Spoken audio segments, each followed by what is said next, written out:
Friend రమ్మంటున్నాడు. మన కుటుంబం వాళ్ళు మన స్వార్థంతోనే ప్రేమిస్తారు. మంచిగా చదువుకో, మంచిగా జాబ్ చేయి, డబ్బులు సంపాదించు, డబ్బులు దాచుకో, ఇవన్నీ చేస్తేనే వాళ్ళు సుఖంగా ఉంటారు. లేకపోతే మనకు సుఖం లేకుండా చేస్తారు.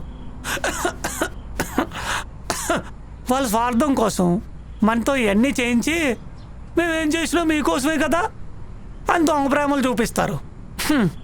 ఇలాంటి ఫ్రెండ్ లేక ఎన్ని రోజులు రోడ్డు మీద ఉన్నాను. ఇలాంటి ఫ్రెండ్ ఉండుంటే దర్జాగా రాజాలా తిరిగేవాడిని. కరెక్ట్గా చెప్పావన్నా. వాళ్ళ స్వార్థాల కోసం వాళ్ళు చెప్పామనుకో కోపాలు వచ్చేస్తే. మనిషి కింద పుట్టినందుకు ఎవరు బతుకు వాళ్ళు బతకాలి. కన్నారు కాబట్టి పెంచాలి. మనం ఏమైనా అడిగాం కనమని. ఈ విషయాలు మళ్ళీ వాళ్ళకి చెప్పామనుకో అర్థం కావు. తమ్ముడు ఒక సిగరెట్. అన్నా ఒక సిగరెట్ నా ఖాతాలో రాసుకో. థ్యాంక్ యూ తమ్ముడు, థ్యాంక్ యూ.